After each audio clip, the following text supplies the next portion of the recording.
নমস্কার বন্ধুরা, কেমন আছেন সবাই? সোফিয়ার সাতকাহনে আপনাদের সবাইকে স্বাগত জানাই।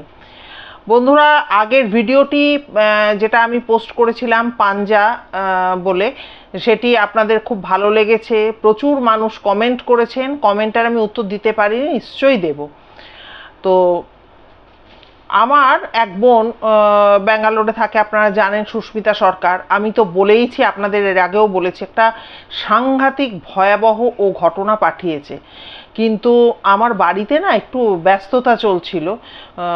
একটু আপনাদের খোলাখুলি বলি, আমি তো বলেছি আমার বাড়ির অনেকটা পার্ট করা আছে, পুরো কমপ্লিট যেদিকটা আমরা থাকি, কিন্তু কিছুটা পার্ট ইনকমপ্লিট ছিল। ওখানে কোনো বিল্ডিংও ছিল না, কিচ্ছু না।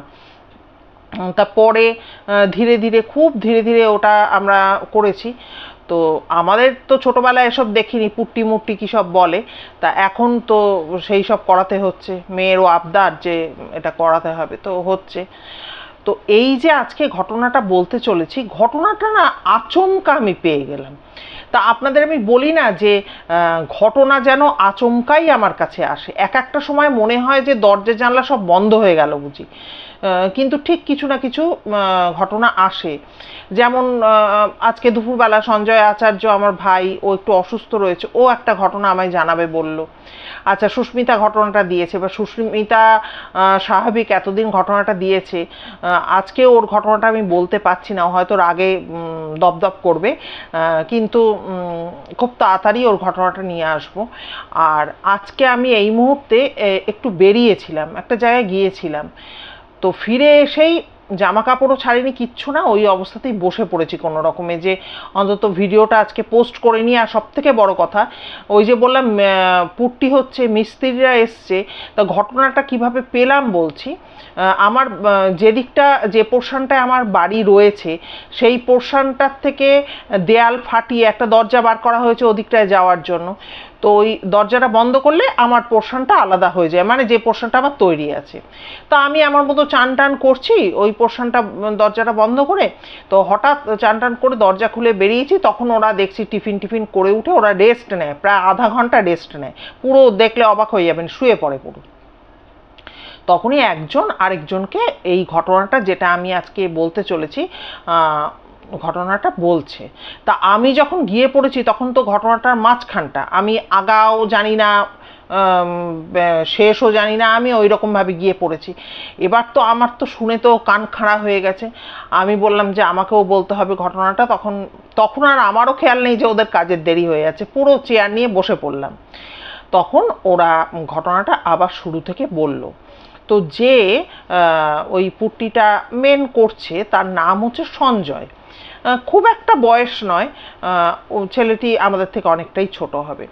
তো ওর বাড়ি হচ্ছে আমার পরের স্টেশনই শ্যামনগর। আর ওর ভাই আছে। তো বলছে যে কাকিমা, এই ঘটনাটা ঘটেছে ধরুন আজ থেকে 20-25 বছর তো বটেই হবে, এরকমই বললো। যা বললো তাই আমি আপনাদের সামনে তুলে ধরছি। তো বলছে আমার ভাইয়ের জীবনে একটা অদ্ভুত ঘটনা ঘটেছিল। তা আরেকজন যে মিস্ত্রি ছিল, সেও ওই শ্যামনগরেরই। সে জিজ্ঞাসা করছে এখন তোমার ভাই কেমন আছে, তার ইয়েতেই ও কথাটা মানে তুলেছে, কি হয়েছিল তোমার ভাইয়ের, এইসব জিজ্ঞাসা করাতে তখন ও বলছে। তখন ওই সঞ্জয় বলছে আর কি, যে ওর ভাই, ধরুন আমি ওর ভাইয়ের নাম জানি না, আমি একটা নাম আপনাদের মানে সুবিধার্থে বা আমার বলার সুবিধার্থে আমি বলছি, ধনঞ্জয় ধরুন।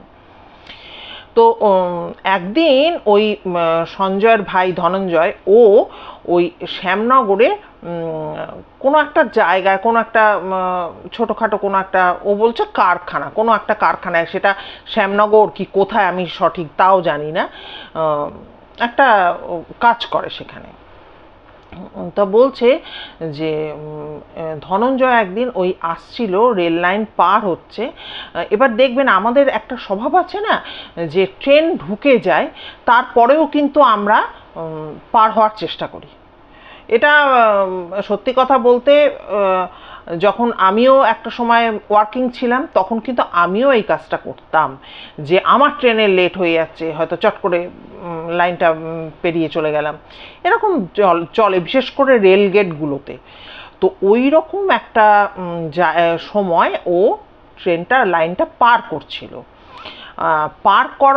পার হয়ে ও বাড়িতে চলে আসে। ঠিক আছে, এবার যে ঘটনাটা ঘটেছিল সেই ঘটনা আপনাদের এই মুহূর্তে আমি বলছি না, বলবো একদম শেষে বলবো। তো ভালো কথা, ওইভাবে ও রোজদিনই রেল লাইন পার করে ও বাড়িতে আসে। ও যখন পাড়াতে চলে আসে তখন ঘড়িতে বেজেছিল হচ্ছে 10:30। তো 10:30 যখন বাজে তখনও পাড়াতে চলে আসে। রোজই ওরম 10টা 10:30টার মধ্যে ও কোথায় কাজ করে সেখান থেকে ও বাড়িতে পাড়ায় চলে আসে। এবারে 10:30 থেকে ও কিন্তু কনস্ট্যান্ট কি করছে বলুন তো, নিজের বাড়িটাকে মধ্যেখানে রেখে ও চতুর্দিক থেকে পাক খেয়ে খেয়ে আসছে। ঠিক আছে, নিজের বাড়িটাকে মধ্যেখানে রেখে এ পাড়া ও পাড়া দিয়ে ঘুরে ফিরে আবার ওই নিজের বাড়িটার সামনে আসছে, এসে আবার ওই ঘুরছে সমানে। এইটা কিন্তু এলাকাবাসী খেয়াল করে অনেকক্ষণ ধরে, 10:30 থেকে কেউ খেয়াল করেছে, আবার তারা অন্যমনস্ক হয়ে গেছে, আবার খেয়াল করছে যে এটা কি হচ্ছে। আচ্ছা, তারপরে কি হলো, আর অনেক এরম করছে, মানে অনেকে দেখছে আবার নিজেরা ব্যস্ত হয়ে পড়ছে এরকম। তো এইভাবে চলতে চলতে ওখানে একটা চায়ের দোকান ছিল। চায়ের দোকানে তো পাড়ার যত বয়স্ক মানুষেরাও থাকে, আবার একদল থাকে অল্প বয়সী চ্যাংড়া ছোকরা, তারা ওখানে চা খায়, আড্ডা মারে, এগুলো থাকে।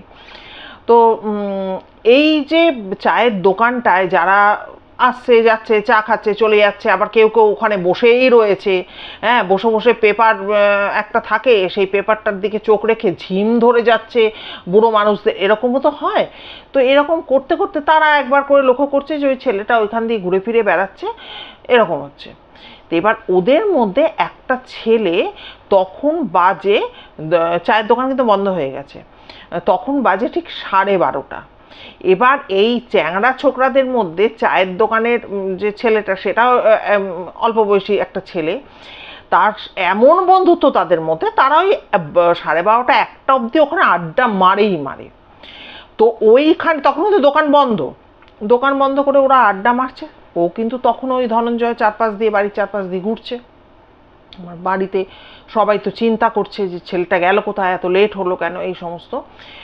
তখন ওরা কিন্তু ওই একটা ছেলে ওদের মধ্যে অনেকক্ষণ ধরে ওটা লক্ষ্য করছে এবং বলছে নিজের মধ্যে, মানে মনে মনেই সেই স্বর্গোক্তির মতো বলছে আর কি, 10:30টায় এলো, 12:30 বেজে গেল, এখনো ঘুরছে, অথচ জামায় হাতে পায়ে সমস্ত চাপ চাপ রক্তের দাগ। তখন বন্ধু বান্ধব সবাই ছিল, যা মানে যে কজন ওই আড্ডা মারছিল আর কি, তারা বলছে কার কথা বলছিস? বলে ওই বেটা ধনঞ্জয়, দেখ, হ্যাঁ, গা ভর্তি রক্ত, জামায় রক্ত, সমানে ও 10:30 থেকে ওই পায়চারি করছে। তখন এবার বলছে যে তাই। এবার অনেকজন, মানে দোকানে ওই অল্প বয়সীরা যারা আর কি পড়েছিল, তারা বলছে হ্যাঁ আমরাও দেখেছি, আমিও দেখেছি, সে তো অনেকক্ষণ আগে দেখেছি রে ভাই। বলছে তখন থেকে সমানে ঘুরে যাচ্ছে, ও বাড়ি যাচ্ছে না। তখন বলছে দাঁড়া তো, বেটাকে ধরি। এইবারে যেই ওই ওর কাছাকাছি গেছে, তখন ও বলছে কি, আচ্ছা শোনো না ভাই, আমি না এই জায়গায় কোনো একটা বাড়িতে থাকি, তোমরা বলতে পারবে যে এই বাড়িটা কোথায়? তখন বলছে যে, এবার এরা অবাক হয়ে গেছে যে নিজের বাড়ি নিজে জানে না, বাড়ি জিজ্ঞেস করছে কোথায়। তখন ওদের মধ্যে ওই যে ছেলেটা অনেকক্ষণ ধরে ফলো করছিল, ও কিন্তু ওকে এই মানে শোল্ডার দুটো ধরে আর কি খুব জোরে ঝাঁকুনি দিয়েছে। এই এই ধনঞ্জয়, কি হয়েছে, কি বলছিস? এবার ওরা, মানে ওদের মনে হচ্ছে যেন মানে ঘুম থেকে জেগে উঠলো। হ্যাঁ, কি হয়েছে? বলছে এই বেটা, তোর গায়ে এত রক্ত কেন? তুই কি মার্ডার ফার্ডার করে এসছিস নাকি কি? আর আমাদের জিজ্ঞাসা করছিস কেন তোর বাড়িটা কোথায়? যখন ওই কাঁচটা ধরে খুব জোর ঝাঁকুনি দিয়েছে, তখন ওদের মনে হয়েছে যে যেন ঘুম থেকেও জেগে উঠলো। তখন বলছে যে কি হয়েছে আমার? তখন বলছে যে তুই এত একগা রক্ত, জামা কাপড়ে রক্ত লাগা, তুই কি করে এসছিস? মার্ডার করে এসছিস নাকি? তখন বলছে যে, তখন চুপ করে আছে, তখন বলছে যে আর আমাদের কেন জিজ্ঞাসা করছিস যে বাড়িটা কোথায়, তুই তো নিজের বাড়ি জানিস না? তখন আঙুল দেখিয়ে বলছে কেন জানবো না, আমি আমার বাড়ি জানি, বলে আর একটা কথা বলেনি, কটমট করে নিজের বাড়ির দিকে ও চলে গেছে। ভালো কথা। বাড়ির লোক ওকে জিজ্ঞাসা করছে যে তুই এত লেট হলো কেন বাড়িতে? ওই সঞ্জয়, মানে আমার বাড়ি যে কাজ করেছে ওর নাম সঞ্জয়, সঞ্জয় ধনঞ্জয়ের বাবা আর কি জিজ্ঞাসা করছে এত লেট হলো কেন, মা জিজ্ঞাসা করছে এবং ওর বউও জিজ্ঞেস করছে তোমার এত লেট হলো কেন। কোনো কথার উত্তর দিতে পারছে না, কোনো কথার উত্তর দিতে পারছে না, যেন পুরো অন্য মানুষ একটা। হ্যাঁ, খেতে দেওয়া হলো, মানে কি যে খাবার খেলো। তখন ওই সঞ্জয় বলছে এই আমার বাড়িতে যে মানে মিস্ত্রিটা আরেকজন ছিল তাকে বলছে ভাই তুই জানিস না, মানে মার খাওয়া হয়নি, ওর বউয়ের খাওয়া হয়নি, আমার বউয়ের খাওয়া হয়নি, সবার খাবার ধরতে গেলে ও খেয়ে নিল। আর খাবার যখন মা বলছে আর কত খাবি তুই, এবার ও রেগে যাচ্ছে মায়ের ওপর। হ্যাঁ, এই রকম করছে। তো যাই হোক, এরকম হলো। আর মা যখন বলছে যে আর কত খাবি, এবার উঠে পড়, খাচ্ছে না, আরো দিতে হবে। তো মা বলছে আর কোথা থেকে দেবো, বৌমারা খাবে না, আমি খাবো না। তখন বলছে কে আপনি, মাকে আবার বলছে কে আপনি, এই রকম। ওর দাদা মানে সঞ্জয়, সে বলছে একটা গালে থাপ্পড় দিয়ে তোমার ঠিক করে দেবো। হ্যাঁ, বলছে কেন মারবেন আমাকে, এরকম। মানে সবাইকেও আপনি বলছে, সবাইকে আপনি বলছে, মানে কোনো চেনা একটা মানে নিজের লোকেদের মধ্যে দেখবেন একটা কাউকে যদি জিজ্ঞাসা করা হয় কেন তুমি দেরি করছো বা এত তুমি কেন খাচ্ছ, অনেক কথাই তো মানুষ বাড়ির লোক বলে। ওর কোনো ভাবান্তরই নেই যে এরা কি বলছে, এবং যেন দেখে মনে হচ্ছে ওর কাউকে চেনে না। এরপরে খাওয়া দাওয়া হয়ে যাওয়ার পর এবার বলছে যা গিয়ে শুয়ে পড়, হাত ধো, শুয়ে পড়। কাকে বলছে, কোথায় হাত ধোবে জানে না, কোন ঘরে গিয়ে শুতে যাবে সেটা জানে না, বলছে আমি কোথায় শোবো, এরকম বলছে। তো ওর মা, ওর বউ তো সবাই আলোচনা করছে এ কি হলো, ওর বউ তো ওর বাড়ি, মানে ওর সাথে ওর বেশি দিন বিয়ে হয়নি, তখন নতুন বউ, ওর সাথে এক ঘরে শুতে ভয় পাচ্ছে। সে তার শাশুড়িকে বলছে যে মা আমি আপনার কাছেই শুয়ে যাব। তো বলছে না না, তা কেন, তুমি ঘরে গিয়ে শোবে। বলছে এ যা করছে তো আমাকে চিনতেই পারছে না। তারপরে তো যাই হোক, এবারে ওকে ওর ঘরে তো জোর করে সবাই ঢুকিয়ে দিয়েছে। এবার বউ, বাড়ির একটা বউ, সে খাওয়া দাওয়া করেছে পরে তার যা শাশুড়ির সাথে বসে বসে। এবার অনেক কাজ থাকে টুকটাক, হ্যাঁ, বাসন মাজা, এই ওই সেই সমস্ত করে টোরে নিয়ে ওর বউ যখন গেছে ভেতরে, ও বিকট চিৎকার, যান এখান থেকে বের হয়ে যান, কে আপনি, মানে টোটাল চিনতে পারছে না, মানে এই রকম চলছে। আচ্ছা, পরের দিন যখন সকালবেলা কাজে যাচ্ছে না, হ্যাঁ কোন কাজে যাব, কেন কাজে যাব, আমি তো কোনো কাজ করি না, এরকম ধুম ধরে বসে আছে, কারোর সাথে কথা বলে না, কিরকম গো গো গো গো, মানে ভেতর থেকে যেন ওর একটা আওয়াজ বের হয়। হ্যাঁ, কখনো এক গলায় কথা বলছে, কখনো ধনঞ্জয়ের গলায় কথা বলছে, কখনো মানে দিনের মধ্যে খুব অল্প সময়ের জন্য ও কিন্তু সবাইকে চিনতে পারছে, কথা বলছে, কিন্তু পর মুহূর্তেই আবার কি যেন একটা হয়ে যাচ্ছে, ও কাউকে চিনতে পারছে না। এইভাবে চলতে চলতে ডাক্তার এলো, ডাক্তার দেখানো হলো, কিছুতেই কিছু হচ্ছে না। আচ্ছা, ডাক্তার যখন বলল আমি তো বুঝতে পারছি না কি হয়েছে, ওর তো শরীরে এমনি কোনো রোগ নেই, তাহলে এরকম করছে কেন। ডাক্তার তো তার কিছু চিকিৎসা শাস্ত্রে উনি বললেন যে চিকিৎসা শাস্ত্র অনুযায়ী ওর যে সুগার বেড়ে গেছে কি প্রেশার বেড়ে গেছে কি কিচ্ছু না, একদম নর্মাল সব কিছু, শরীরে কোনো রকম কোনো এদিক ওদিক কোনো ব্যাপার না। তো যাই হোক, এবার তাহলে হলোটা কি, হ্যাঁ এবার সবার প্রশ্ন হলোটা কি। তখন বাড়ির সবাই বলা বলি করতে লাগলো যে ওর কি মাথা খারাপ হয়ে গেল বলো তো, কেউ কি কিছু খাইয়ে দিল যে ওর মাথা খারাপ হয়ে গেল।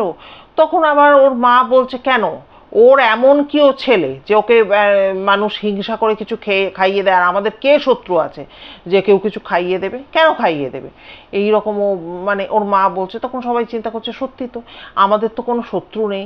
এবার সঞ্জয় বলছে আমরা খাটি খাই কাকিমা, আমাদের কে শত্রু, আর কেনই বা ওকে খাইয়ে দেবে কিছু, আর ও একটা খুব ভালো ছেলে, জলি ছেলে, হ্যাঁ ওর কোথাও কোনো শত্রু থাকতে পারে না।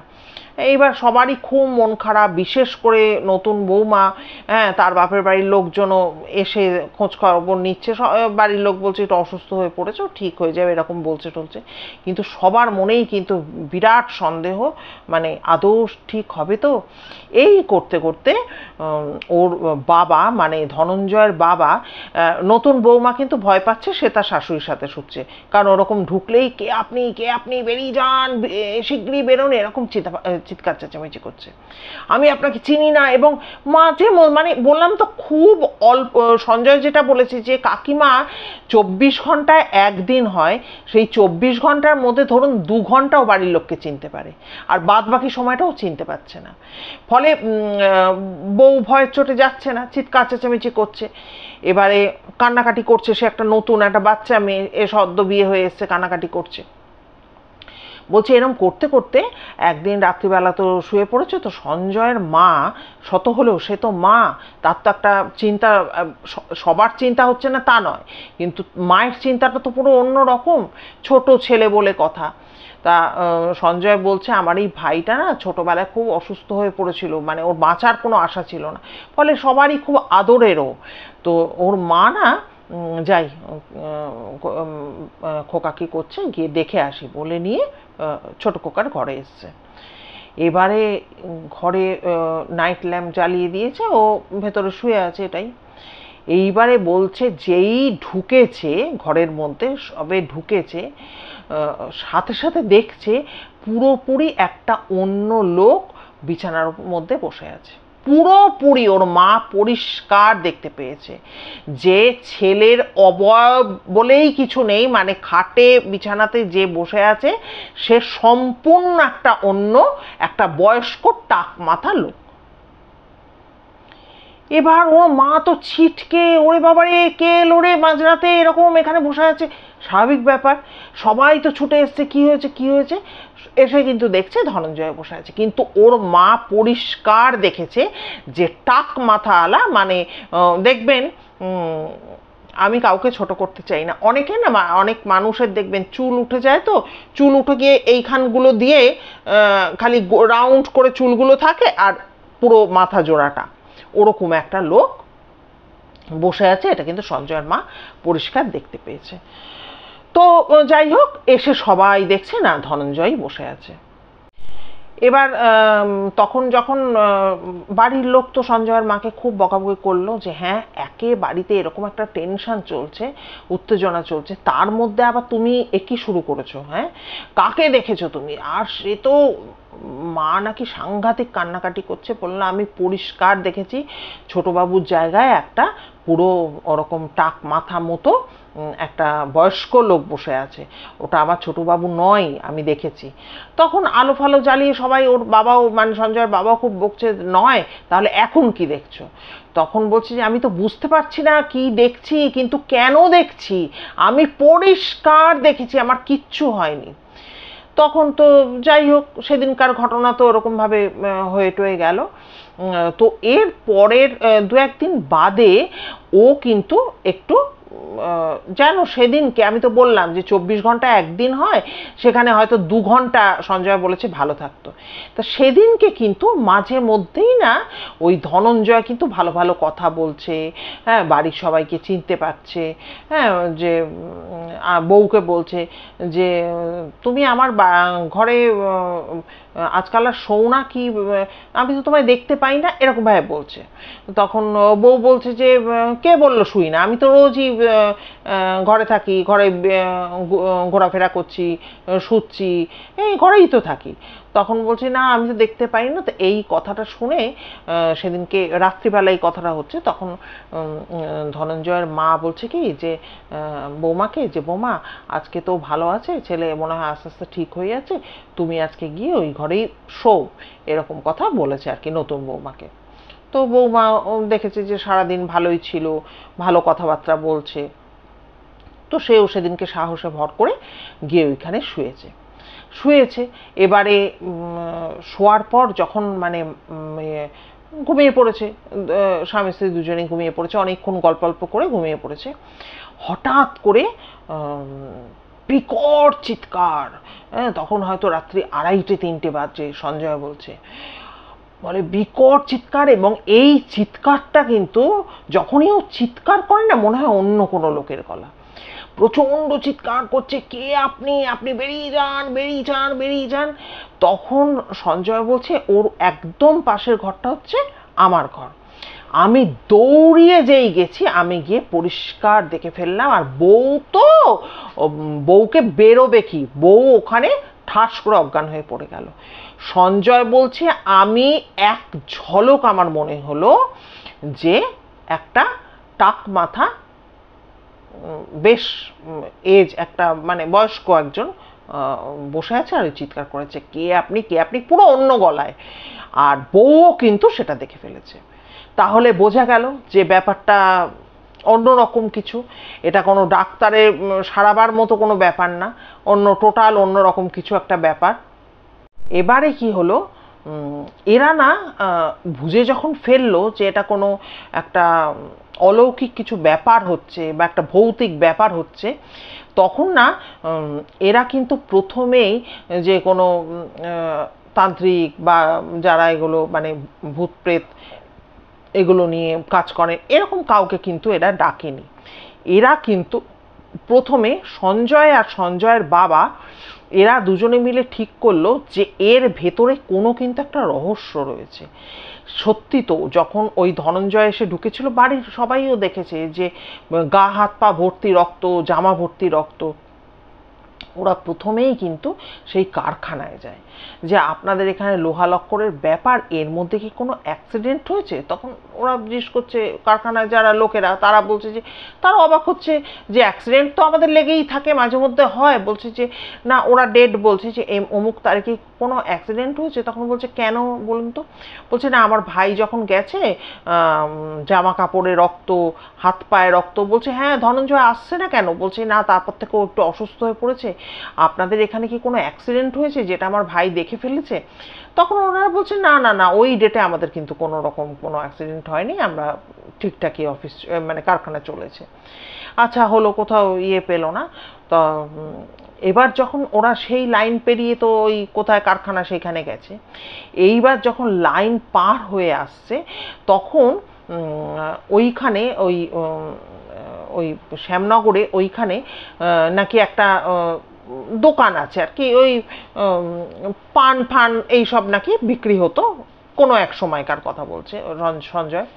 তো ওইখানে ওই পানওয়ালা যে লোকটা আর কি, ছেলেটা, সে আবার কিন্তু এদের দুই ভাইকে খুব চেনে, ভালো চেনে, এদেরই বন্ধু বান্ধব স্থানীয়। সে ওই সঞ্জয়কে ডেকে বলছে, ও সঞ্জয়দা, ও সঞ্জয়দা, এদিকে শোনো। তখন বলছে কি। বলছে আরে ধনঞ্জয়দা কেমন আছে গো, শরীর টরীর ভালো আছে তো। তখন বলছে যে কেন রে, কি হয়েছে রে।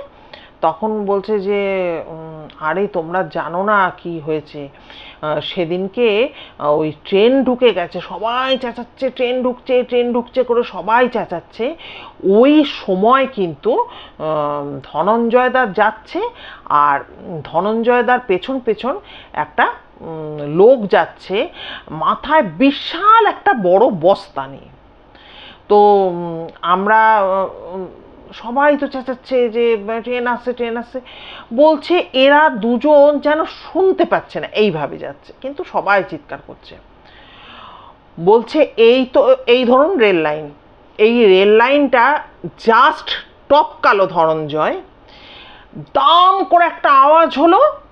ওই মাথায় বস্তা করা যে লোকটা যাচ্ছিল, বলল ধনঞ্জয়দার সারা শরীরটা মুসুর ডালে পুরো ভর্তি হয়ে গেল, আর চাপ চাপ রক্ত, মুখে, এখানে, জামায়, হাতে, পায়ে চাপ চাপ রক্তে পুরো ভরে গেল। লোকটা ট্রেনে বাড়ি খেলো। কিন্তু ওই পানের দোকানের সেই ছেলেটি, সে বলছে যে ধনঞ্জয়দা নির্বিকার, একবার খালি ঘুরে দেখলো যে ও দোকান, বলছে আমি তো দোকান থেকে বসে দেখছি, একবার খালি ঘুরে দেখলো ওই বডিটার দিকে, নিয়ে হাঁটতে হাঁটতে বেরিয়ে চলে গেল। তা আমরা যারা ব্যাপারটা একদম চাক্ষুষ করলাম, আমরা তখন আলোচনা করলাম যে এত রক্তে ভরে গেল। আর মুসুর ডাল, তখন কিন্তু সঞ্জয় বলল যে ওর ভাই নাকি কোকড়া কোকড়া চুল, বললো ওই চুলের ভেতর থেকে এত এত মুসুর ডাল পাওয়া গেছিল। তা ওই বলছি যে আমরা খালি আলোচনা করলাম যে একটা নর্মাল মানুষ, তার শরীরে যদি এরকমভাবে ব্লাড লাগে এত এত, তাহলে বলুন তো যে সে কিভাবে নর্মালভাবে চলে যেতে পারে। তখন সঞ্জয়রা তো সবই বুঝলো, এবং ও বলল যে কোন মাঝারে গেছিল, হ্যাঁ, তো ওকে নিয়ে সে মাঝারে নাকি ঢুকবে না, বলছে যে কাকিমা হাতির গায়ের জোর জানেন তো, ওর গায়ের তখন ওই রকম জোর হয়ে গেছে, ও ঢুকবে না, ও যাবে না, কিছুতেই যাবে না। তারপরে তো ওকে তো জোর জবরদস্তি নিয়ে গেছে, এবং তারপরে সেই যে লোকটি ওর সাথে সাথে পুরো চলে এসছিল, তাকে কিন্তু এরা মানে সরাতে পেরেছে। তো এই রকম একটা ঘটনা ঘটেছিল, যে কারণে ওর ওপর তো ওই মানে এন্টিটি তো মানে ভর করেছিল, যেটাকে আমরা বলতে পারি, হ্যাঁ, পজেসড হয়েছিল। কিন্তু সেটা তো বাড়ির লোক বুঝতে পারছিল না, এলাকার লোক বুঝতে পারছিল, ওই জন্য নিজের বাড়ি ভুলে গিয়ে ওই জায়গাটাও হাঁটছিল। আর যখন যখন মনে পড়েছে, ওই তখনই জিজ্ঞাসা করেছে যে আমার বাড়িটা কোথায়, ওই যে রাত্রিবেলা যারা ছিল তাদেরকে। এরকম একটা ঘটনা আমি শুনেছিলাম, যে এগুলো তো খুব মারাত্মক ঘটনা। যে আমার শ্বশুরবাড়িতে একটি অল্প বয়সী মেয়ে ছোট্ট থেকে ছিল, তার মা রেখে গিয়েছিল। সে কিন্তু আমাদের বাড়িতে মেয়ের মতো বড় হয়েছে, পড়াশোনা করেছে, কাজবাজ করেছে, সব কিছু। তো ওরা ওই আমার শাশুড়িরা কোথায় যেন যাচ্ছিল ট্রেনে করে, আর ওই মেয়েটি নাকি ওই বারবার করে নিষেধ করা হচ্ছে তা সত্ত্বেও ওই দরজা, ট্রেনের যে দরজা, ওই দরজা ধরে দাঁড়িয়েছিল। হঠাৎ করে মানে হয় না, একদম দেখবেন পাশাপাশি দুটো ট্রেন যাচ্ছে, হ্যাঁ, মনে হয় হাত বাড়ালে আরেকটা ট্রেন ছুঁতে পারা যাবে। তো ওই রকম একজন, ওই উল্টো দিক দিয়ে যে ট্রেনটা যাচ্ছিল, ওইখানে একজন ট্রেন থেকে পুরো ঝুলছিল, মানে ঝুঁকে দেখা যেটা আর কি। তো ওই পোস্টে বাড়ি খেয়ে এই যে মেয়েটি যে আমাদের বাড়িতে ছিল, আমার শাশুড়ি বলে, আমার ননদের মুখেও শুনেছি একটা সময়, বলে রক্ত আর ওই মাথার ঘিলুতে ওর পুরো মুখটা নাকি ভরে গেছিল। তারপর বিভৎস অসুস্থ হয়ে পড়েছিল, এবং তবে থেকেও কোনো দিনও নাকি মাংস মাছ কিছু খেত না, এটা আমি শুনেছিলাম। তো যার সাথে ঘটে তারাই তো বোঝে, বা তাদেরই এরকম হয়। তো এই যে ঘটনাটি, এটা ভুলে যাব বলে আপনাদের সাথে তাড়াতাড়ি করে শেয়ার করে দিলাম, যে মনে থাকবে না, কিছুতেই মনে থাকবে না, ওই জন্য। তো ও এখন ভালো আছে, হ্যাঁ, এখনো বাচ্চা কাচ্চা হয়েছে, ও বাবা তাদের, এখন ঠিকঠাক আছে। কিন্তু সঞ্জয় যেটা বলছিল যে কাকিমা, এইটা যদি ওই পানওয়ালা ওরা যদি না লক্ষ্য করতো, ওই পানের দোকানের লোকটি, পানওয়ালা বলা কথাটা ভুল, পানের দোকানের ছেলেটি লক্ষ্য করতো, আমরা তো জানতেই পারতাম না যে ওর কী হয়েছে। হ্যাঁ, তো যাই হোক, আজকের ঘটনাটি আপনাদের কেমন লাগলো অতি অবশ্যই কিন্তু জানাবেন। এরকম কত নিরপরাধ বা নিরীহ, হ্যাঁ, নিরপরাধ বলবো না, নিরীহ মানুষের কত প্রাণ চলে যায় বলুন, একটু অসাবধানতা থেকে। আমরা কত সময় গেট পড়ে থাকি, গেটের তলা থেকে মাথা ঢুকিয়ে আমরা পার হয়ে ওপারে বেরিয়ে যাই, কিন্তু একটু অসাবধানতা থেকেই তো এত বড় দুর্ঘটনাগুলো ঘটে যায়। তো আজকের ঘটনাটি আপনাদের কেমন লেগেছে আপনারা কমেন্ট করবেন, অতি অবশ্যই কমেন্ট করবেন। আর আরেকটা কথা যেটা বলার, যে আপনাদের যদি ঝুলিতে এরকম কোনো ঘটনা থাকে একটু পাঠান, হ্যাঁ, একটু হেল্প করুন, তো আর একটু সামনে এগোই, এটাই কথা। আর আপনাদের ফ্রেন্ডস ফ্যামিলি যারা আছেন তাদের কাছে প্লিজ একটু শেয়ার করুন, আমাদের পরিবারটা একটু বড় হোক। আজকে এক দিদিভাই তো লিখেছিলেন যে আমার ছেলে অসুস্থ হয়ে পড়েছে, আপনারা সবাই তার মঙ্গল কামনা করেছেন, আমিও করেছি। আমার খুব ভালো লাগলো যে সত্যি তো আজকে এটা তো সবার, আমাদের পরিবার, আমাদের সবার পরিবার। আজকে ওই দিদিভাই কতটা একটা ভালোবাসার জায়গা থেকে লিখেছেন বলুন তো, যে এটা আমার পরিবার, আমরা সবাই আছি একসাথে। তাই এরকম যার যার সমস্যায় আমরা এইটুকু মরাল সাপোর্টটাও যদি দিতে পারি, সেটাই তো অনেকটা, তাই না? তাই জন্যই বলছি একটু ফ্রেন্ডস ফ্যামিলির মাঝে শেয়ার করবেন। আর নতুন বন্ধুদের কি বলবো, যারা এতক্ষণ ধরে আমায় শুনলেন, সবাইকে নমস্কার জানাই। যদি ভিডিও ভালো লাগে একটা লাইক করে সাবস্ক্রাইব করে নেবেন এবং অবশ্যই বেল আইকনের অলে প্রেস করবেন, তাহলে আমার বলা যে কোনো ঘটনার নোটিফিকেশান চটজলদি আপনারা পেয়ে যাবেন। আর কি বলবো, সবাই ভীষণ ভীষণ ভালো থাকবেন, সুস্থ থাকবেন। দেখা হচ্ছে নতুন ভিডিওর সাথে। নমস্কার।